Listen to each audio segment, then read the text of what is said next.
어신을 한번 보겠습니다. 어신이 이 어스가 지구잖아요. 지구에 붙인다는 거예요.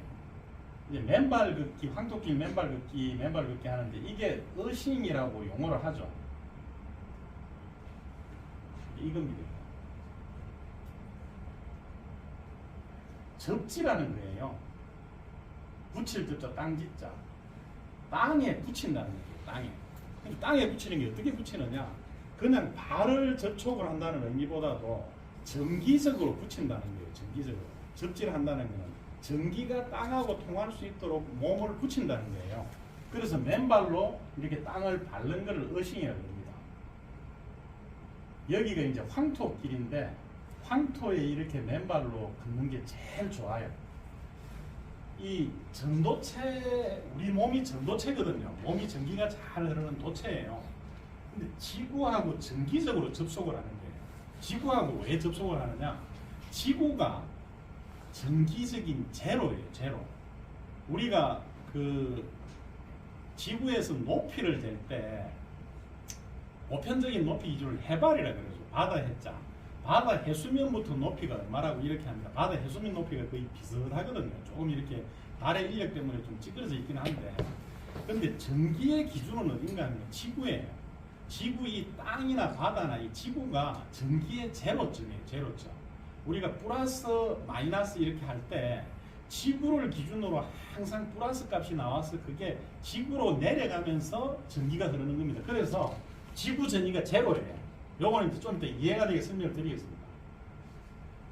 여기가 어딘가 하면은 울진에 가면은 해발 1000m 정도 되는 은봉산이 있어요. 제가 삼척 그 가스공사 삼척 기지에서 한 3년을 근무를 했었는데 거기서 여기 가깝습니다. 근데 여기 은봉산에 올라가면은 덕구 온천이 있어요. 이게 산에 한 500m 해발 500m 정도 높이에 올라가면 요렇게 돼 있어요. 이게 자연 용출 온천이에요. 우리나라에서 아마 유일할 거예요. 저게 펌핑을 안 해도 자연으로 그냥 용출이 됩니다. 온천수 온도도 굉장히 높아요. 한 42도 정도 되는데 이게 여기서 그냥 이렇게 용출이 됩니다. 용출이 되는 걸 이렇게 조경할 수 있는 조경탕을 만들어 놨어요. 산 중턱에. 가면 누구나 이렇게 발을 담그고 조경을 할 수 있는데 여기 용출 온천수 나오는 그 물이 지금 나오는 구멍인데 요 앞에 이렇게 발을 대놓고 앉아 있으면 이게 아주 훌륭한 접지입니다. 저 물이 전기가 흐르거든요. 그 물이 땅 속에 나오면서 땅하고 완전히 붙어 있으니까 아주 훌륭한 접지입니다. 이렇게 하면은 몸에 어싱이 완전히 됩니다. 이걸 이제 집에서도 할 수 있어요. 집에 욕조에서도. 그걸 이제 오늘 이 내용을 들으시면 이해를 하실 수 있습니다.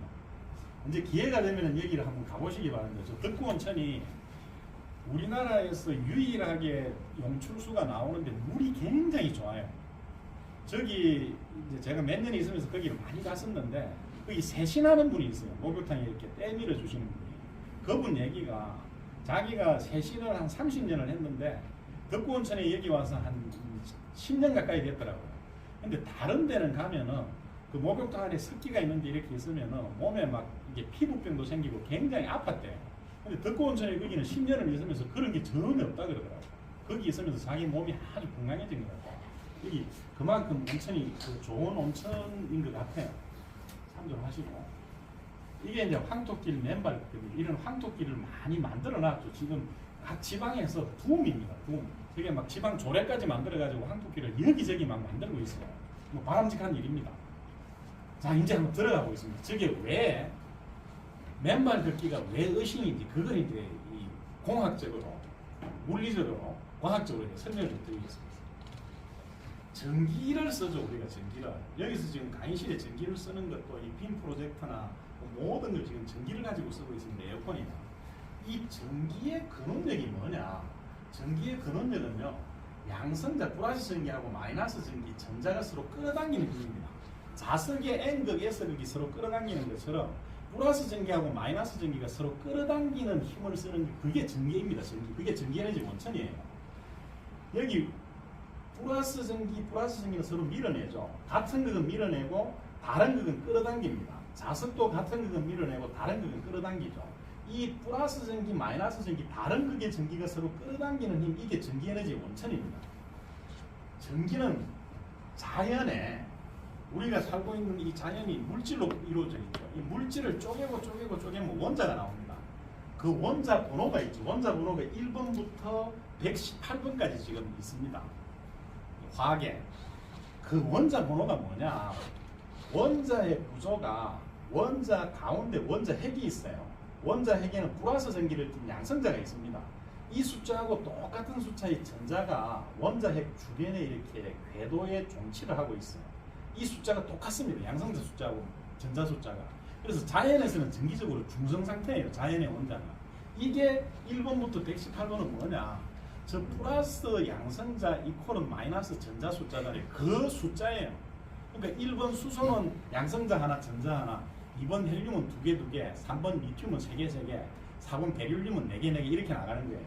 이게 3번 리튬의 원자 구조입니다. 원자 구조가 원자 핵에 플러스 전기가 3개 있고 그 주변에 마이너스 전기를 띤 전자가 3개 있는 거예요. 조금 깊이 들어가고 있습니다. 그 리튬의 원자 구조를 좀 확대를 하면 돼요.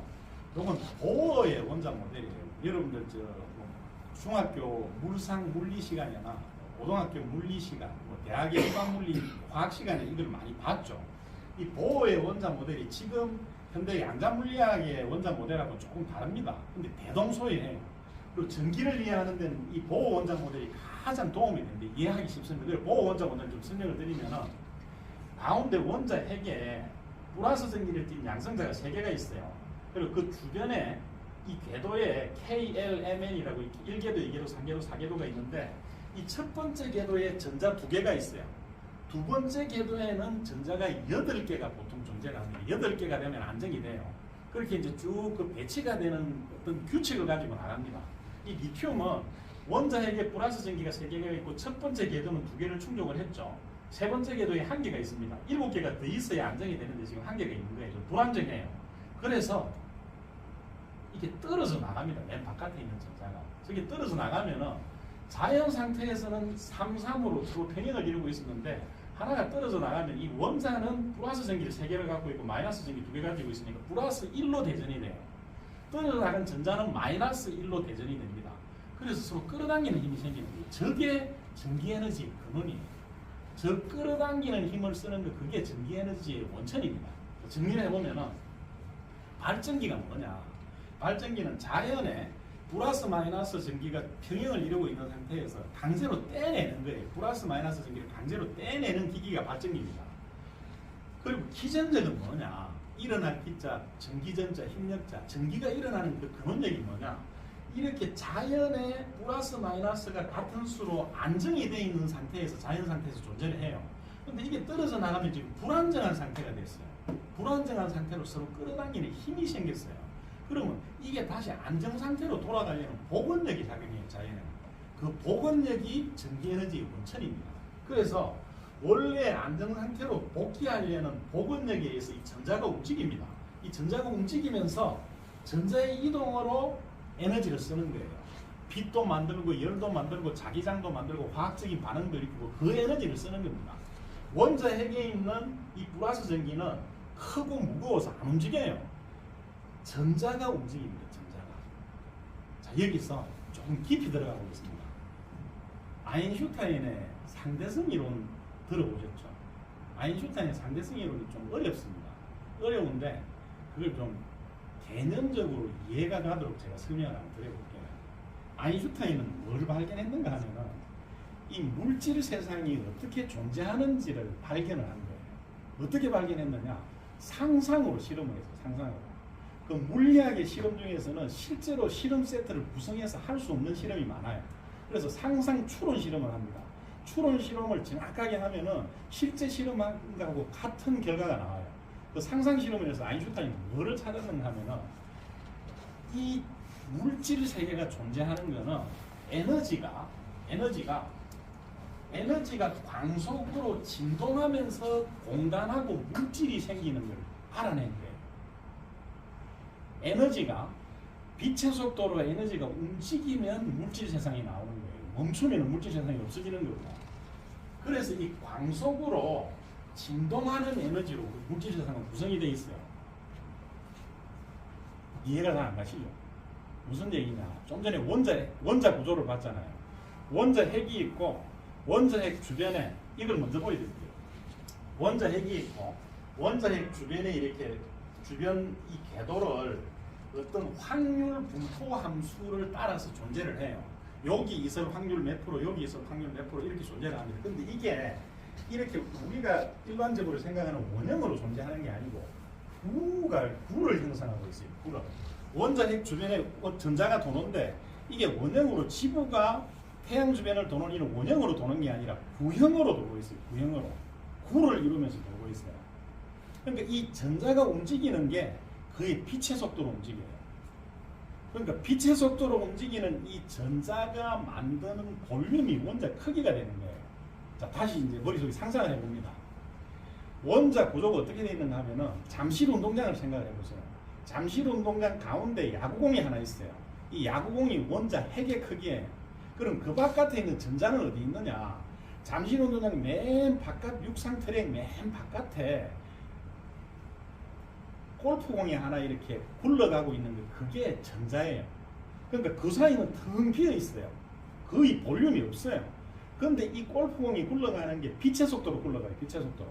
굴러가는 게 원형으로 굴러가는 게 아니라 구를 만들면서 굴러가는 거예요. 그 원자핵 주변은. 그럼 어떻게 되느냐? 이 빛의 속도로 거의 빛의 속도로 이렇게 구를 이루면서 움직이면은 이 드론 생각해 보세요. 드론. 드론의 날개가 일자나 십자거든요. 근데 드론이 운행을 할 때는 그게 빨리 돌기 때문에 원판처럼 보여요. 날개가 원판처럼 보여요. 근데 그게 거의 빛의 속도로 움직이면 원판처럼 보이는 게 원판이 되는 거예요. 그냥 원판이. 그게 그 자체가 볼륨을 형성을 하는 거예요. 그래서 원자핵 주변을 이렇게 돌고 있는 빛의 속도로 돌고 있는 저 전자가 원자의 볼륨을 만드는 거예요. 그래서 원자는 텅 비어 있어요. 잠실 운동장 가운데 야구공 하나 있고 맨 바깥 트랙에 골프공이 하나 돌아가면 그 사이가 비어 있잖아요. 근데 골프공이 이게 구 형태로 구의 궤적을 이루면서 빛의 속도로 돌고 있으니까 그 볼륨이 원자의 볼륨이 되는 거예요. 아인슈타인은 그걸 발견을 한 거예요. 아, 물질이라는 거는 어떤 에너지, 입자, 전자라는 게 빛의 속도로 이렇게 움직이면서 볼륨을 형성하는 게 물질이구나 하는 거 그걸 찾아낸 거예요. 그래서 다시 돌아가면은 이게 광속으로 움직이는데 그러면 원자핵 주변을 이 전자가 움직이는 게 무슨 에너지로 움직일까요? 에너지의 공급이 없이 움직여요. 에너지의 정감이 없이. 어떻게 그럴 수 있느냐? 한쪽 방향으로 움직이는 거는 에너지가 필요해요. 근데 이쪽으로 갔다가 이렇게 진동을 하면은 주고 받고 하면서 에너지가 필요 없어요.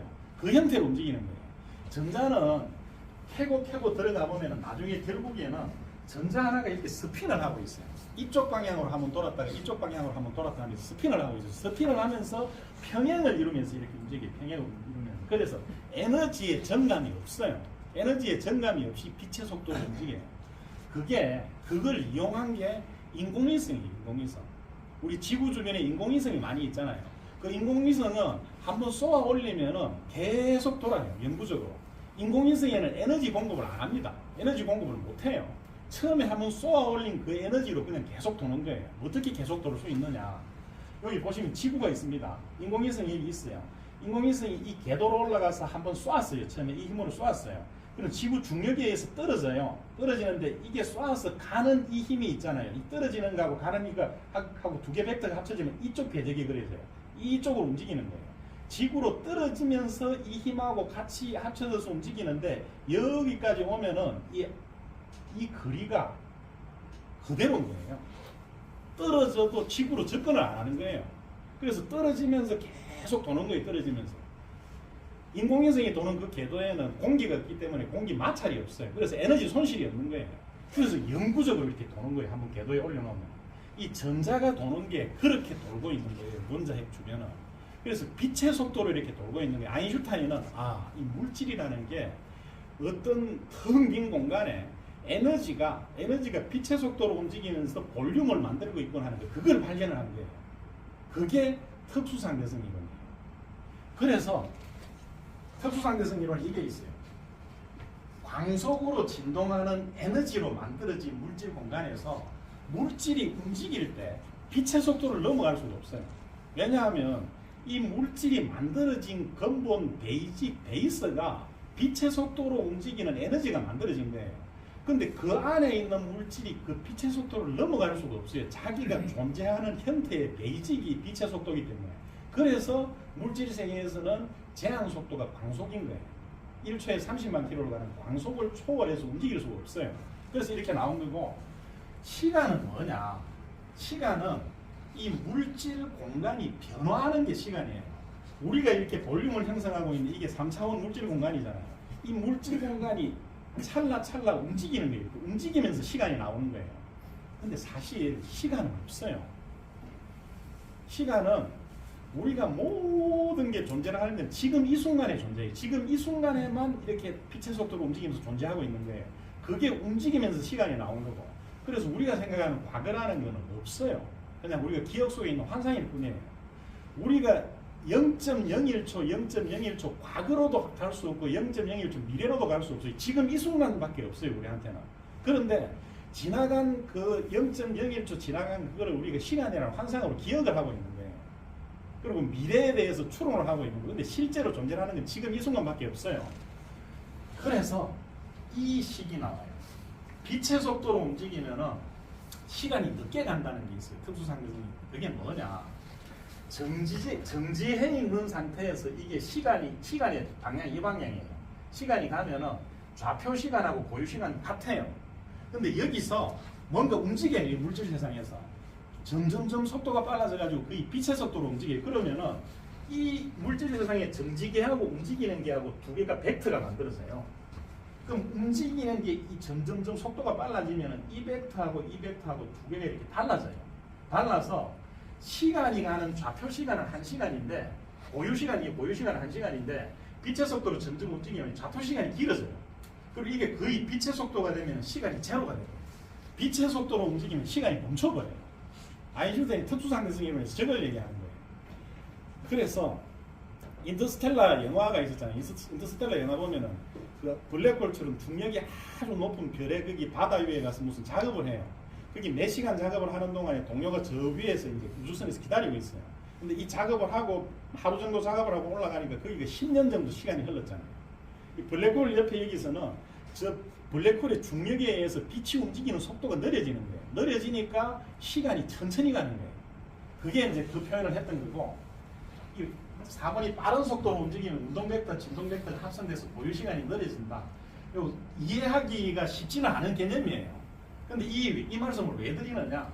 이걸 이해하기 위해서 그러는 거예요. 아인슈타인은 저 특수상대성 이론에서 원자 폭탄이 나온 거예요. 물질이라는 게 에너지가 빛의 속도로 움직이면서 물질이 형성이 됐다는 거기에서 뭐가 나오는가 하면은 이 물질의 에너지가 움직이면서 질량이라는 게 나와요. 질량. 에너지가 빛의 속도로 움직이면서 질량이 나와요. 매스가 나와요. 그럼 이 매스가 에너지 덩어리예요. 빛의 속도로 움직이면서 에너지가 뭉쳐져서 이 질량이 나온 거예요. 근데 이 질량 결손 에너지가 뭐냐? 핵융합을 하든지 핵분열을 했을 때 질량 결손이 생겨요. 1 플러스 1이 2보다 작고 1 마이너스 1이 1보다 작은 질량 결손이 생겨요. 그 질량 결손인 에너지가 전부 다 질량이 사라지면서 에너지로 환산이 되는 거예요.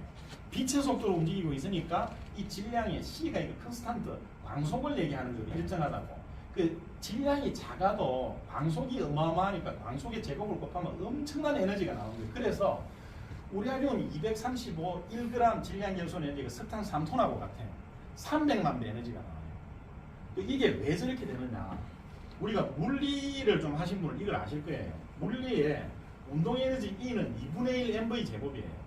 반방향으로 움직일 때, 한 방향으로 움직일 때, 질량 곱하기 속도 제곱 곱하기 2분의 1이 한 방향으로 움직일 때. 근데 여기는 2분의 1이 없잖아요. mv 제곱식이 똑같아요. 양방향으로 움직이는 거예요. 양방향으로 진동을 하고 있기 때문에 양방향으로 진동을 하면서 인공위성이 에너지 공급이 없이 움직일 수 있는 것처럼 에너지가 양방향으로 진동을 하면서 에너지의 정감이 없는 상태에서 이 볼륨을 형성하고 있는 거예요. 이게 자연의 이치입니다. 이게 물질이 이렇게 만들어졌다는 거, 이게 아인슈타인의 특수상대성 이론이에요. 자, 여기서 계속 가보겠습니다. 그러면 이 우리가 살고 있는 이 물질은 플러스 전기하고 마이너스 전기로 이루어져 있는데, 여기 플러스 전기 이 양성자를 6개 가지고 있고 마이너스 전기를 6개 가지고 있는 원자를 가정을 해보자고요. 뭐 실제로 이런 구조는 없어요. 이게 플러스 전기가 6개가 있으면 1궤도에 2개가 있고 2궤도에 4개가 있어요. 2궤도에 4개가 있는데 그냥 알기 쉽게 이렇게 그린 거예요. 이 상태에서 전기적으로 중성인데 여기서 전자가 한 개 떨어져 나왔어요. 떨어져 나와가지고 하나가 더 들어갔어요. 그럼 이원자는 한 개가 많죠, 양성자보다. 이게 마이너스 전기일 때요. 이거는 마이너스 전기보다 한 개가 적죠. 이거 플러스 전기일 때입니다. 요거는 양극으로 대전되고 요거는 음극으로 대전되는 거예요. 저건 뭐냐? 전기, 우리가 쓰는 전기라는 거는 전자가 움직이는 힘을 쓰는 건데 저건 저렇게 분리된 상태에서 그냥 대전되어 있는 거예요. 멈춰져 있는 거예요. 그게 전전기예요. 전전기. 분리된 양성자와 전자가 서로 끌어당기는 힘, 전기적인 분리 상태로 대체하고 있는 에너지예요. 이게 T자가 멈출 T자입니다. 그러니까 대체해서 이렇게 서로 힘만 작용하고 있는 거예요. 정전기는 양성자하고 전자가 서로 분리 상태로 대체하고 있는 겁니다. 정전기력이 서로 이제 끌어당기는 힘이 생기는 게 정전기력이에요. 정전기 에너지는 이렇게 분리됐던 에너지가 다시 합쳐지면서 번쩍하고 스파크가 일어나는데 그게 정전기 에너지입니다. 이게 자연의 이치입니다. 자연의 이치. 이 정전기 때문에 어싱을 하는 거예요. 그 어싱이 원리를 이해하기 위해서 근원 원리를 좀 말씀드린 겁니다. 자, 우리 지구 차원에서 한번 보겠습니다. 지구 전체가 플러스 전기, 마이너스 전기 숫자가 똑같아요. 자연 상태에서. 이 까만 공이 플러스 전기고 빨간 공이 마이너스 전기라고 보자고요.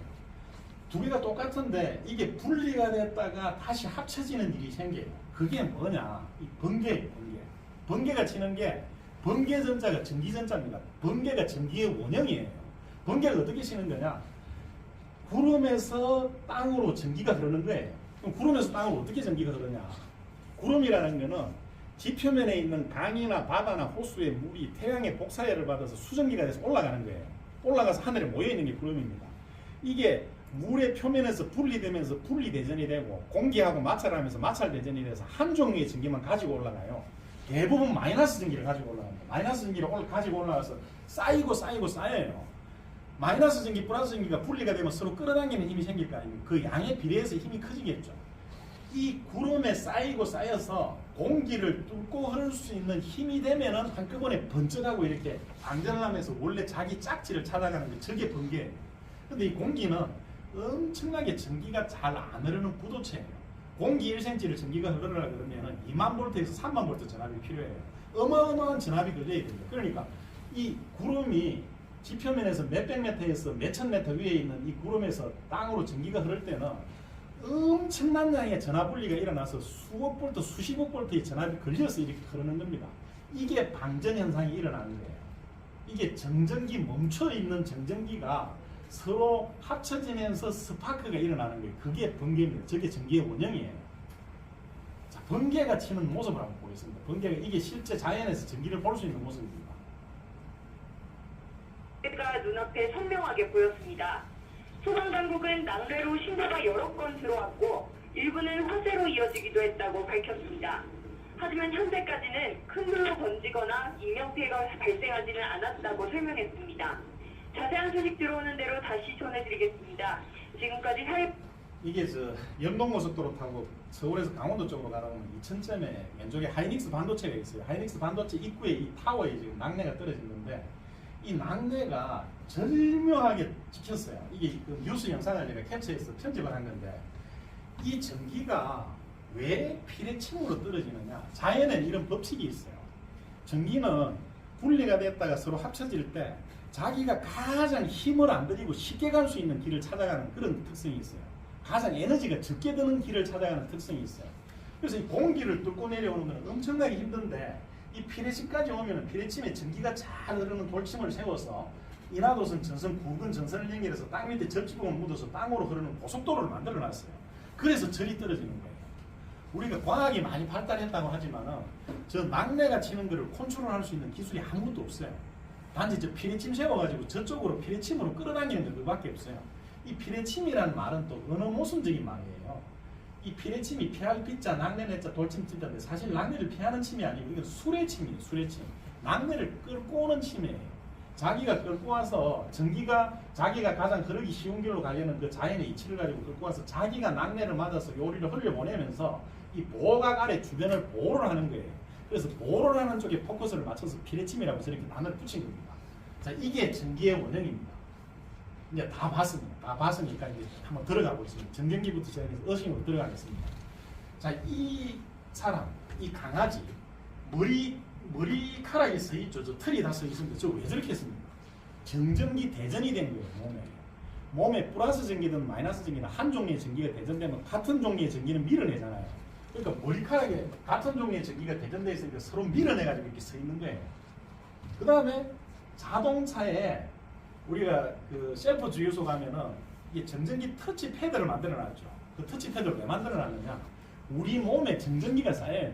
이 스웨터 옷을 입고 있으면 그것도 그렇고 우리 몸 안에 혈관에서 피가 흐르면서 피부가 마찰되면서 전기가 쌓여요. 이 정전기가 자동차 주유할 때 스파크가 일어나면 폭발이 납니다. 그 폭발하는 거 한번 보겠습니다. 에서 휘발유가 기체로 변해 유증기로 새어나온다는 것. 사람 몸에서 만들어진 정전기는 주유구를 열 때 방전되면서 작은 불꽃을 일으키고 이 불꽃이 유증기와 섞이면서 폭발로 이어집니다. 얼마나 위험한지 실험을 해봤습니다. 아크릴 상자 안에서 휘발유를 끓였더니 유증기로 변해 가득 퍼집니다.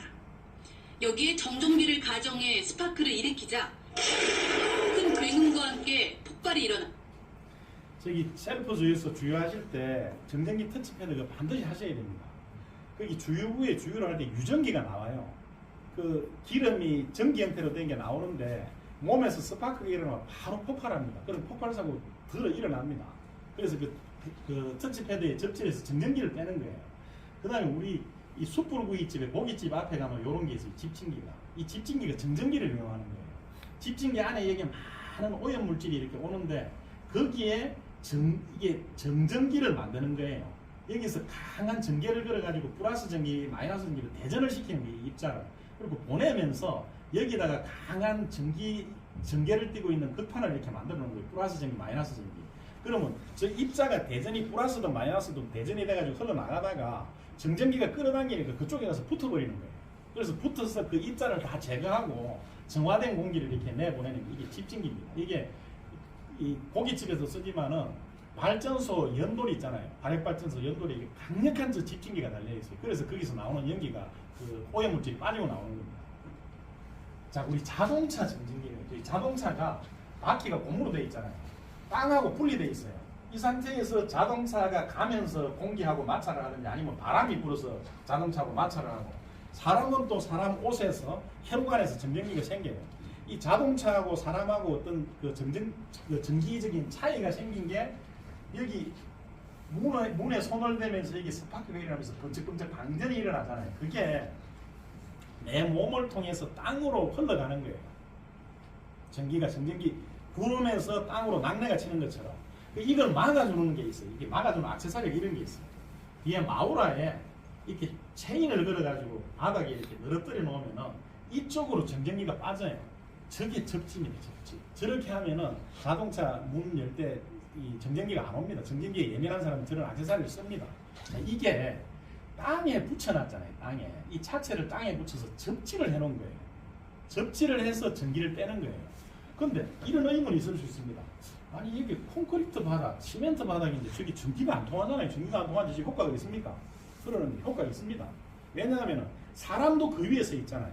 사람도 콘크리트 바닥, 아스팔트 바닥에 서 있고 저 전선도 체인도 거기 서 있는데 이 사람 몸에 저항하고 체인에 저항하고 어디가 낫겠어요? 체인의 저항이 낫겠죠. 상대적으로 체인 쪽에 저항이 낮으니까 그쪽으로 빠지는 게 사람 쪽으로 안 오고 이게 접지의 원리입니다. 접지의 원리. 자, 이제 우리 몸으로 들어갑니다.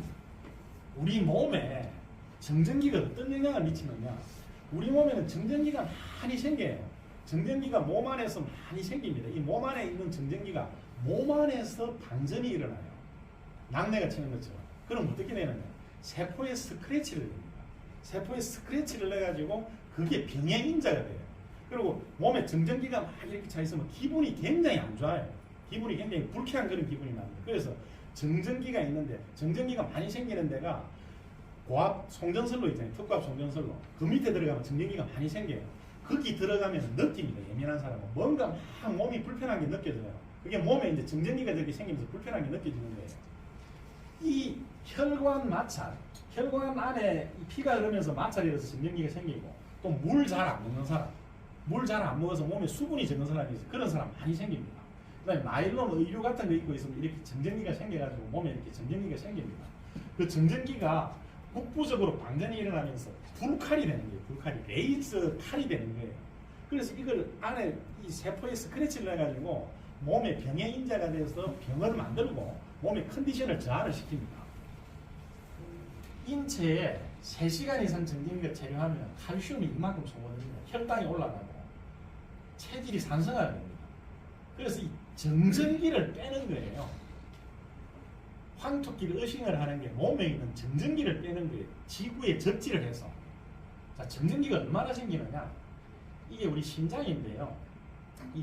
우리 몸에 흐르는 피는 불을 품은 물이에요. 불기운, 화기운을 품은 물입니다. 그 물이 이제 온몸을 움직이면서 영양도 공급하고 산소도 공급하고 노폐물도 빼고 그러죠. 근데 우리 몸의 혈관 길이가 얼마나 되는데 이 혈관 길이를 인체의 혈관만 살려놓은 그 해부도예요. 실제 인체 가지고 만든 거예요. 이 혈관 길이가 10만 킬로입니다. 10만 킬로. 동맥정맥 합쳐서 10만 킬로예요. 지구 2바퀴 반에 지구 한 바퀴 둘레가 5만 킬로거든요. 이 긴 혈관으로 피가 흐릅니다. 그것도 엄청 고속으로 흘러요. 우리 체중의 12분의 1이 피거든요. 그래서 하루에 이 심장이 펌핑하는 게 7,500m 정도로 펌핑을 합니다. 엄청나게 빠른 속도로 움직여요, 피가. 그러면서 이 혈관 벽하고 그 피가 마찰을 하면서 정전기가 생겨요. 가장 많은 정전기가 생깁니다. 이 정전기가 뭘 만드느냐? 활성산소라는 걸 만들어요. 산소는 요게 그 원자번호 8번 산소죠. 1가에 전자 2개가 있고 2가에 전자 6개가 있습니다. 이 원자 핵에는 이제 플러스 전기 8개가 있겠죠. 이게 산소인데 산소는 굉장히 활성원소예요. 왜 활성원소냐? 이 원자는 법칙이 있어요. 옥텟 법칙이라는 게 있어요. 이게 KLM 이게 궤도가 있는데 1궤도에는 2개가 들어가면 안정해요. 2궤도는 8개가 들어가야 안정입니다. 근데 6개 있잖아요. 2개를 더 얻어야 돼요. 전자 2개를 더 얻어야 안정이 됩니다. 그래서 산소는 어디 가서든지 전자 2개를 막 가지고 오려고 하는 그런 성질이 굉장히 강해요. 그래서 철이든지 어디 가서 이렇게 결합을 해서 공유결합을 해서 전자 2개를 이렇게 가져와요. 가져오면 그게 부식되는 거예요. 산화가 된다는 게 산소 원자가 와가지고 거기에 들러붙은 거예요. 들러붙어가지고 거기 있는 그 물질의 전자 2개를 공유결합을 한 거예요. 공유결합. 그래서 산화가 되는 겁니다. 이 정전기에 의해서 이 활성산소가 많이 생겨요. 활성산소가 생겨서 어디든지 가서 들러붙어서 결합을 하려고 하는 활성산소가 몸 안에 많이 생겨요. 이 몸 안에 그 활성산소가 생기면 어떻게 되느냐? 활성산소가 한 100억 개씩 만들어져요. 그래서 우리 몸에 세포가 100조 개 정도 되는데 그걸 공격을 해요. 정전기로 인해서 저 활성산소가 많이 생기는 거예요. 어디든지 들러붙어가지고 산화를 시키고 부식을 시키는 겁니다. 이 활성산소가 적당한 양이 있으면 건강해요. 요 범위에 있으면. 근데 활성산소가 많아지면 괴사돼버려요, 생명이. 빨리 늙어요. 빨리 세포가 파괴돼버려요. 세포가 괴사돼버립니다. 활성산소가 적으면은 생명활동이 둔화가 돼요. 생명활동이 둔화가 돼가지고 또 건강을 해칩니다. 그래서 여기 적당하게 이렇게 유지가 되는 게 가장 좋은데 정전기에 의해서 이 활성산소가 급격하게 많아져 버리는 거예요. 그래서 활성산소가 많아지면 생체 구조를 파괴해버립니다. 혈액을 끈적끈적하게 만들어요. 그리고 동맥의 벽을 두껍게 만들어서 심근경색을 만들고 혈류장애를 만들고 면역력을 약화시켜서 바이러스에 쉽게 감염됩니다. 그 다음에 신경세포를 손상시켜서 알츠하이머병을 유발을 해요. 근육을 긴장시켜서 아토피 피부염을 만듭니다. 그 다음에 산화하는 반응을 일으키는 피부가 빨리 노화됩니다. 그리고 모건 주변에 이 피부를 손상시켜서 탈모가 옵니다. 그러니까 정전기가 저 모든 근원이 되는 거예요. 정전기에서 활성산소가 몸에 많이 만들어져서 저런 인자로 작용을 하는 겁니다. 그래서 뭘 하느냐? 의식을 하는 거예요. 의식을. 의식이라는 게 지구의 전위가 제로라고 그랬잖아요. 모든 전기는 지구에서 분리된 거거든요. 그래서 지구하고 붙여주면 전부 지구로 다 흘러 들어가는 거예요. 지구에서 아까 번개처럼 지구에서 분리된 게 자기 원래 고향을 찾아가는 것처럼. 그래서 의식을 맨발로 땅을 밟으면은 대지에 땅이 전기적으로 접지가 되면서 내 몸에 있는 정전기가 빠지는 거예요. 그 다음에 이런 접지 제품, 발을 담가가지고 물을 담그고 있고 이 전선을 가져가서 이렇게 접지를 해놨어요. 그 다음에 접지 밴드, 접지 스타킹, 접지 이게 손목 밴드예요. 이 접지 머리띠, 그 다음에 바닥 동판 이런 많은 의식 제품들이 나와 있어요. 점점 더 많이 나올 거예요. 이게 이제 제 공부방인데 여기 지금 바닥에 뭐가 있는가 하면 동판을 하나 깔아놨어. 동판은 저 동판이 뭐 우리 이 쇼핑몰에 들어가면 구매를 쉽게 할 수 있습니다. 구매하면 그냥 보내줘요. 이 동판을 깔아가지고 이 동판에 전선을 물려요. 전선을 물려가지고 우리 콘센트가 있잖아요. 콘센트 요 사이드 여기 접지거든요. 요 가운데 요 구멍이 이렇게 전기를 받는 거 이건 접지예요. 원래 여기 이제 전선이 세 가닥이 들어가서 접지로 하나 붙고 전원을 받는 요 두 쪽으로 붙어서 요렇게 되어 있어요. 콘센트 구조가. 근데 이 두 선을 연결 안 하고 한 선만 연결하는 거예요. 접지만 이렇게 연결하는 거예요.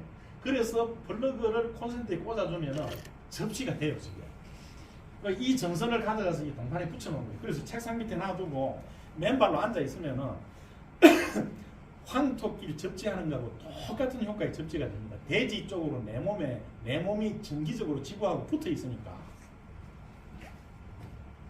이 집에 거실인데 거실에 여기 베란다인데 베란다 여기 이제 동판을 전체를 깔아놨어요. 뭐 가족들이 저기 맨발로 들어가면 자연스럽게 의식이 되게 여기 위에 콘센트를 하나 만들어 가지고 이 플러그를 한 선을 넣어서 여기 접지를 해놨어요. 여기 밟으면은 그냥 황토끼 맨발 거기처럼 몸에 있는 정전기가 다 빠지는 거예요. 저게 어떻게 해서 저렇게 되느냐? 이 아파트가 있잖아요. 아파트의 구조가 어떻게 되어 있느냐? 아파트 지을 때 맨 바닥에 기초 접지를 해요. 이렇게 이제 나동선 피복이 없는 굵은 동선을 깔아요. 동선을 깔아서 그 선을 연결해서 계속 타고 올라가요. 아파트 층에 올라가면서 계속 타고 올라가고 변전실에서 접지 단장함을 만들고 분배기를 만들어서 청결 분전발하러 가서 세대 분전발하러 가서 집에 있는 단위 콘센트까지 이렇게 접지가 오는 거예요. 이게 쭉 연결돼서 대지로 연결되어 있어요. 아주 낮은 저항값으로 연결되어 있어요. 그러니까 집에 있는 아파트 맨 꼭대기에 콘센트 이 접지선이 이런 경로를 통해서 땅 밑에 접지가 되어 있는 거예요. 황토끼리에 연결이 되어 있는 거예요. 황토에. 그래서 집 아파트 최고층에서 이렇게 접지를 해도 접지가 되는 겁니다. 자, 그 다음에 이게 이제 세대분전반에 와서 세대분전반 접지가 집에 있는 접지로 이렇게 연결이 되어 있는 거예요. 이 접지가 결국 이 바닥하고 전기적으로 연결이 되어 있는 거예요. 그래서 집에서 콘센트하고 플러그를 가지고 동판을 하나 깔아서 접지를 해줘도 황토끼리 걷는 것처럼 접지가 된다는 거예요. 어떻게 되느냐? 여기 동판에 전선을 하나 이렇게 물렸어요. 이걸 쭉 가져와 가지고 여기 접지극하고 물린 거예요. 접지극하고 이 두 개 전원으로 가는 선을 끊고 그럼 코드를 꽂으면 어떻게 되느냐? 이걸 꽂으면은 여기 연결돼서 접지가 이렇게 연결되잖아요. 이 접지선 하나만 이렇게 연결한 거예요. 전원선 두 개는 빼고 이렇게 한다는 겁니다. 이렇게 해서 접지를 쓴다는 거예요. 그 다음에 이게 바닥에 내려와서 이 접지하고 물려 있는 거예요. 아파트 모든 건물 맨 기초에는 이렇게 접지가 들어가 있습니다. 그러니까 저 콘센트 가지고 접지가 된다는 겁니다. 그 다음에 더 잘할 수 있는 거, 더 완전하게 접지할 수 있는 거, 그게 이거예요. 아까 제가 그 덕구온천 보여드렸죠. 덕구온천까지 갈 필요 없고 집에 욕조 있잖아요. 욕조에 반신욕 하듯이 물을 받아요. 물을 받고 그냥 물을 받아나면 접지가 안 됩니다. 욕조가 FRP로 되어 있어서 전기가 안 통하잖아요. 여기 샤워 꼭지를 내려요. 샤워 꼭지를 물속에 담굽니다. 이렇게 담그고 물을 조금만 틀어놔요. 많이 틀어버리면 물이 넘치니까 졸졸졸 흘러나오도록 틀어놓으면 이 수돗물은 전기가 잘 통합니다. 수돗물을 통해서 이 배관을 통해서 저수조로 가서 접지가 됩니다. 온몸이 접지가 돼요. 여기다가 소금을 좀 풀면 더 할라해서 좋습니다. 반신욕 하면서 저런 형태로 소금을 풀어놓고 하면 몸이 아주 개운해집니다. 몸에 있는 전기가 완전히 빠집니다. 이건 뭔가 하면은 이 제가 그 제 버킷리스트 중에 하나가 히말라야를 한번 가보는 거 있는데 제가 올해 갔다 왔어요. 근데 거기 이제 네팔 현지 그 셀파 겸 가이드를 한 사람이 이제 데리고 둘이서 다녔어요. 둘이서 다녔는데 그 셀파가 히말라야 안에 이렇게 노천 온천이 있더라고요. 노천 온천이 이 사람들한테 잘 안 알려져 있는데 여기를 이제 얘기를 해서 여기 가보니까 아무도 없어요. 아무도 없어서 지금 저 혼자 들어가서 앉아 있는데 여기 옆에 보니까 히말라야 야생 온천이 있어요. 바로 옆에 지금 온천이 있어요.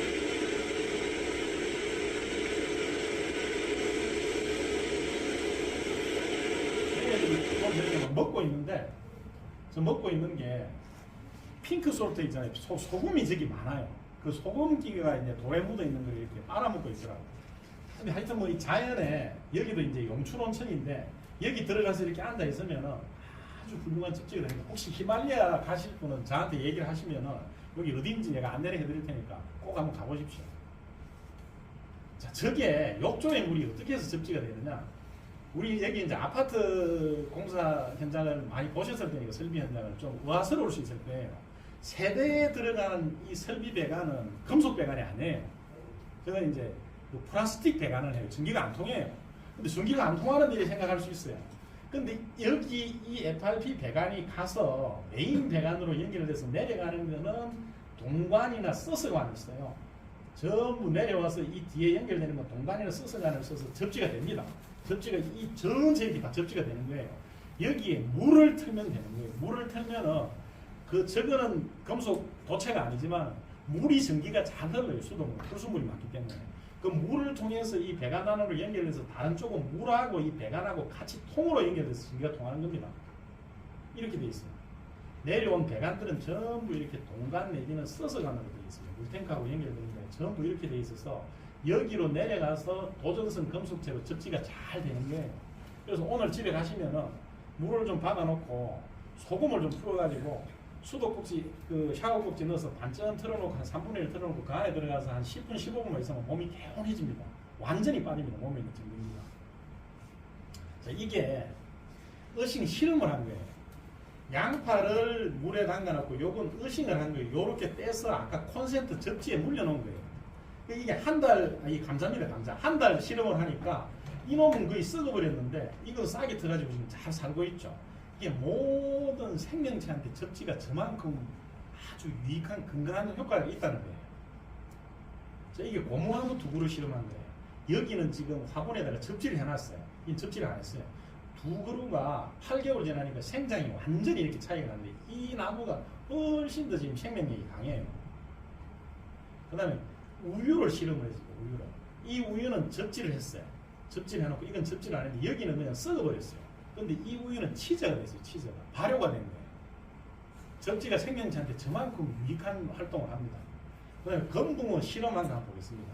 이 맨발 걷기 운동 대표 박동창님이라는 분이 있는데 유튜브에 저분이 영상을 많이 올려요. 그분이 실험한 영상이다. 보겠습니다. 눈에 띄는 상황은 접지가 되지 않은 금붕어들은 거의 여기가 접지가 됐어요. 배설을 하지 않는데 지금 접지된 금붕어들은 배설량이 엄청나게 많습니다. 새카맣습니다. 자, 그리고 훨씬 더 생기가 넘칩니다. 지금 여기 보시면 처음에 가져왔을 때는 오른쪽이 오히려 별로 역동성이 떨어졌는데 지금은 완전히 바뀌었습니다. 그래서 접지가 된 금붕어들은 지금 막 맹렬하게 움직이고 있고요. 그리고 동시에 많은 배설을 하고 있습니다. 자, 오늘은 5일째인데요. 오늘 고기들의 밥을 줬습니다. 이게 몇 개씩 1인당 3개씩 밥을 줬는데요. 자, 이놈들은 저 접지된 고기들은 활발하게 움직이고 있고 접지되지 않은 금붕어들은 조용히 있습니다. 자, 이 활력이 없네요. 자, 이놈들은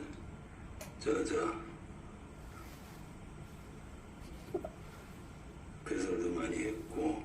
이 뭔 얘기인가 하면은 그 수족관 2개를 해가지고 이게 수족관 하나에는 접지선을 넣어놓은 거예요. 아까 이제 저 접지를 뽑아가지고 콘센트 접지기에 물려놓은 거예요. 근데 여기가 지금 지저분하죠. 얘네들은 활발하게 활동하면서 배설을 하는 거예요. 먹고 배설을 하는데 왼쪽에 있는 그 접지가 안 된 것보다 먹지를 안 해요. 먹지도 않고 배설도 안 해요. 그래서 이게 생체 기능이 아주 집체가 되어 있는 거예요. 이만큼 접지가 생명체한테 유익한 작용을 한다는 거예요. 눈에 띄. 이 맨발 치유 사례인데요. 이렇게 많은 사람들이 당뇨병, 그 다음에 암, 온갖 불치병들이 이 맨발 걷기를 하면서 이렇게 치유가 된 사례가 많습니다. 실제로 치유가 됩니다. 몸 안에 있는 정전기가 빠지면서. 자, 여기 해바라기 실험한 거예요. 이게 접지가 된 해바라기, 이게 접지가 안 된 해바라기, 이 시들어버려 지금 살아있죠. 이 양파 실험한 겁니다. 여기 그 진우단다의 노천온천이에요. 노천온천이 이게 옆에 있는 그 계곡하고 연결되어 있어서 여기 들어가서 앉아있는 접지가 아주 잘 됩니다. 어싱이라는 것은 접지고 지구와 정기적으로 접속을 한다는 거예요. 곰이 지금 북극곰이 바닷물에서 이렇게 올라오는데 저기에 곰이 저렇게 바닷물 속에 들어가서 엄청 어싱이 잘 되는 거죠. 우리도 바닷물에 들어가서 해수욕을 하든지 바닷가에 있는 그 해변을 맨발로 걸으면 아주 좋은 어싱이 됩니다. 근데 뭐 굳이 거기까지 이렇게 가지 않더라도 집에서 아까 제가 말씀드렸던 것처럼 동판을 하나 준비를 해서 거기다가 콘센트 접지선을 연결해서 그걸 책상 밑에 둬도 되고 거실 소파 앞에 놔둬도 됩니다. 그러면 가족들이 뭐 TV 보고 앉아 있을 때 거기 맨발로 이렇게 밟고 있으면은 황토끼 접지하는 그런 효과가 충분히 납니다. 그리고 욕조에서도 접지를 그렇게 할 수 있으니까 접지의 원리가 어싱의 근원적인 원리가 접지라는 거예요. 접지. 그래서 저런 형태로 활용을 하실 수 있으니까 잘 한번 활용을 해보시기 바랍니다. 자, 여기까지 마치겠습니다. 감사합니다.